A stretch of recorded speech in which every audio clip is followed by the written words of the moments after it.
Amy's dad, and I must say, very proud to be him. And to those of you who do know me, sorry, I apologise. You will actually appreciate I've gone to great lengths to learn this speech off by heart. No. But anyway, welcome everybody. First, I would like to welcome you all to this fantastic venue and this wedding ceremony. I extend this welcome especially to Amy's parents, John and Alison, over the table over here. Amy's mum, Lynette, who's holding, I must say, my granddaughter, Willow, who I saw for the first time about an hour and a half ago. And to all our overseas guests, we appreciate the special effort you have all made to be here. And as I say, especially my granddaughter, Willow. We have three special guests in the room. I'm not going to point anybody out, but I know these people give up their time, and we appreciate you guys being here, and girls. Thank you very, very much. At this point, I would just ask you to have a couple of moments silence with the people that have not been able to make it through deaths and passing, friends and family. Just a couple of moments. Thank you.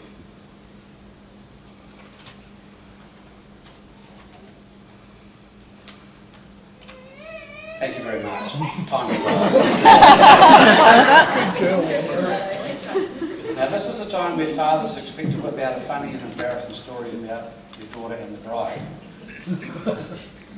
I thought I wasn't going to do it, but I changed my mind. And I am going to do it. There was a time at college when Amy was about 14 or 15, if I remember correctly. She came to me and she said, "I'm being bullied to school, Dad. What do I do?" And this is where my advice probably wasn't the best it's ever been. But I said to Amy, "You have no choice, dear. You're going to have to hit her."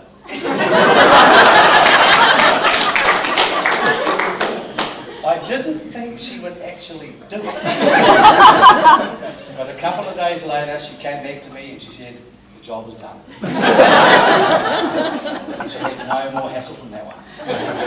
Yes. So Amy, maybe this is where some of your inner strength comes from, I'm not sure.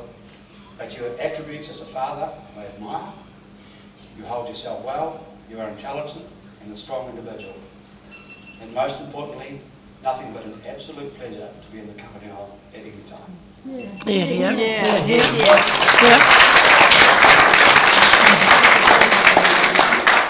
really good right cross.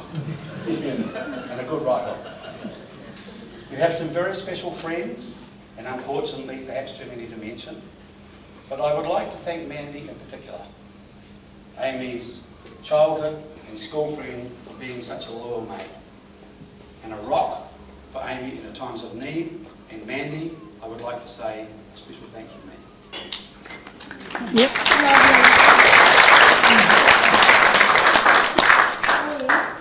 We all need these special people in our lives to share the fun times with, but most importantly, to lean on when the going gets a bit tough, and they're always there. I would also like to acknowledge at this wedding the role that Amy's mum, Lynette, has played in Amy's growing up in her life, as she did this after we were separated, and for that I will be eternally grateful. Thank you, Lynette.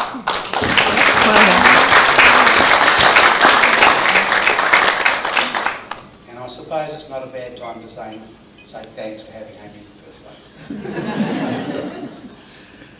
So Amy, I observe from a distance and see you developing in life, and I watch without concern. I see you progressing in your career, I see you growing as an adult, and I continue to see you developing as the daughter who makes me very proud. This will never change, so go forward, Amy. Enjoy this day and everybody else. Enjoy your marriage, and most of all, be true to yourself and enjoy your life. Continue on the path of my blessing and my love.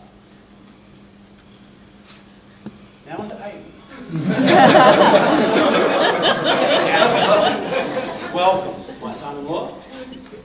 I knew from the first day we met that Amy was in good hands, and there has never been anything along the way to alter my opinion of you and for that, I thank you.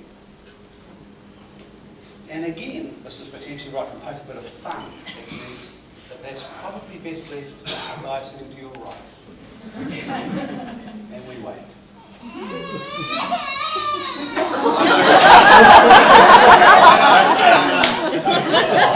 Time really is.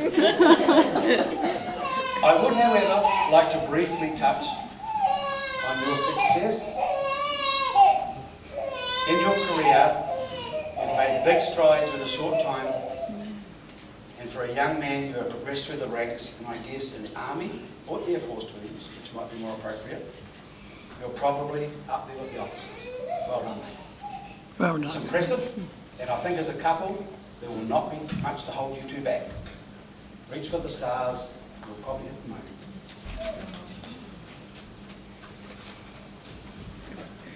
Now this is where the parting wisdom comes in. Traditionally it's this time that the father of the bride, and now father-in-law to the groom, I pass on some great words of wisdom. I'm not convinced I have too many, but I will say this. Be truthful to each other, and if nothing else, never go to sleep angry, and remember that tonight.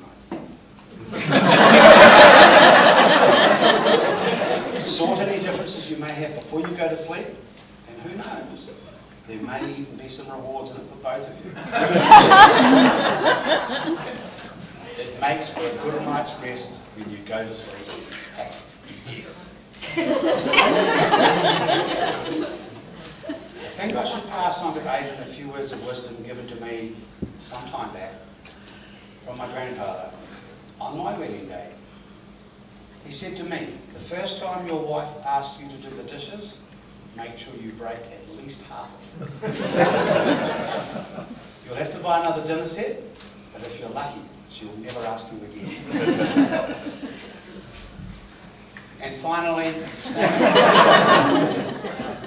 I'm not going to waffle on any longer. I do ask you to drink responsibly while at this wedding and enjoy the occasion. I would ask you all to please stand, raise your glasses and drink a healthy toast to the bride and groom, Aidan and Amy. Amy and Aidan. Amy and Aidan. Thank you.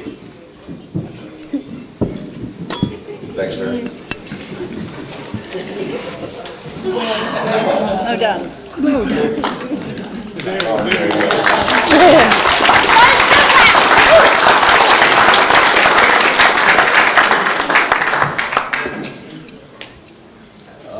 Okay, so our next speech.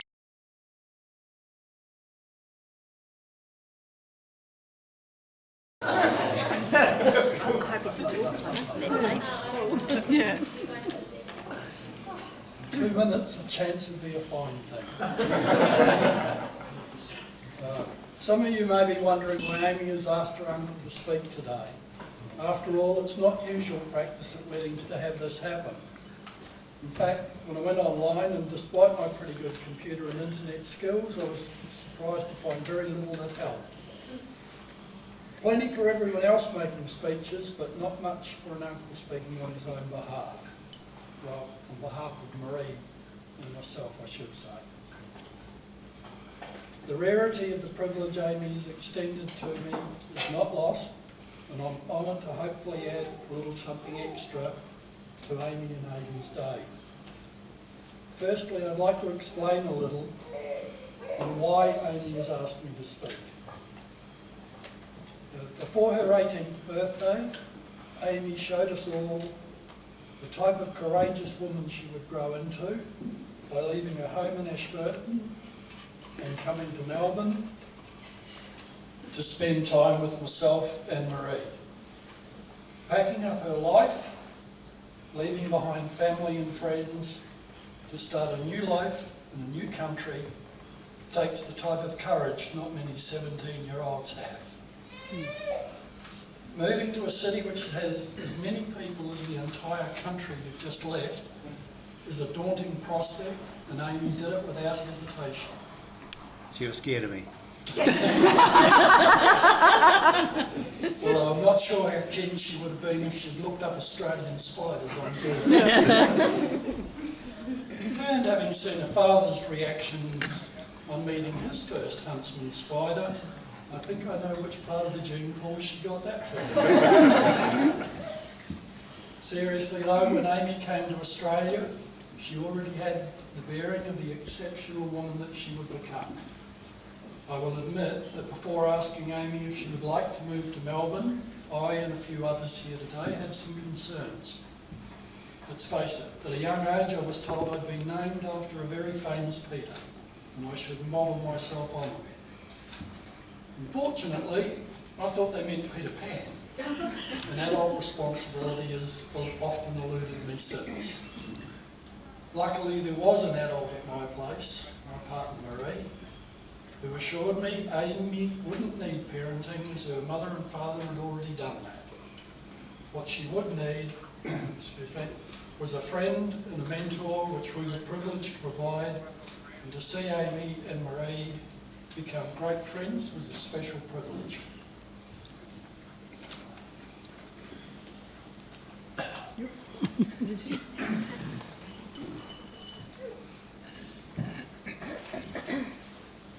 Watching Amy take Melbourne on with its people, public transport, traffic, even its sheer size was a blast.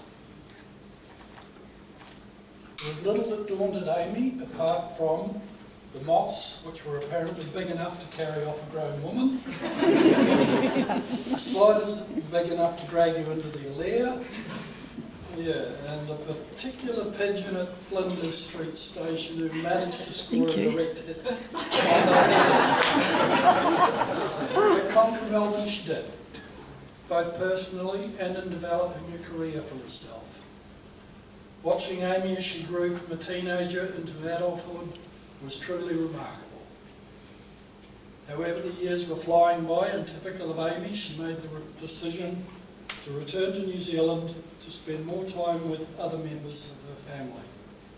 Although we didn't know it at the time, he was also a very fortunate golfer waiting on this side of the ditch for Amy to make an appearance in his life. To begin with, I will admit I was unsure about the suitability of this candidate for my niece's affections. However, to his credit, Aidan soon reassured me with his manner and his demeanour that maybe he'd work out okay. As I got to know him better over time, he continued to gather brownie points, and on the day of the big announcement that they were getting engaged, like many of us, I thought this was a good match. Amy and Aidan are exceptional individuals, and they make a formidable team. Today they share the formalisation of their commitment to each other and their future together, with all of us. Today has obviously been well thought out, well planned and well put together. Congratulations to all on a job well done. I'm sure all of us here join together in wishing you both the very best for the future. In closing, I'd like to recount a very fond memory of Amy at about 8 years of age. And her brother James. Maybe like a similar sight for you, Amy. Jimmy had just received a shiny new BMX bike and was a daredevil demon on it, apparently. So I'm visiting from Oz, and I'm required to go outside and watch Daredevil do as he puts his bike through its paces at breakneck speed. Amy's involvement consisted of hanging on to the end of a rope which had been tied off to the garage wall about 4 feet off the ground. And Amy was required to raise this rope each time Jimmy blasted by underneath it. After each of the first couple of laps, Jimmy's calling out instructions to his sister on what she's doing wrong and how to correct it. Third time around, you guessed it, this time the rope didn't get raised. Jimmy wears it across his chest. Amy leans back on the rope, keeping it nice and tight. And in the blink of an eye, James is off his bike, flat on his back on the ground. Still got scar.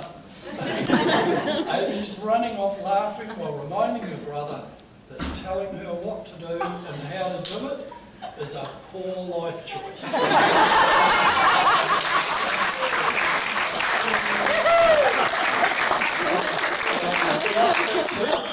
changed since. Amy and Aidan, thank you so much for the opportunity to speak today. I'll treasure it always.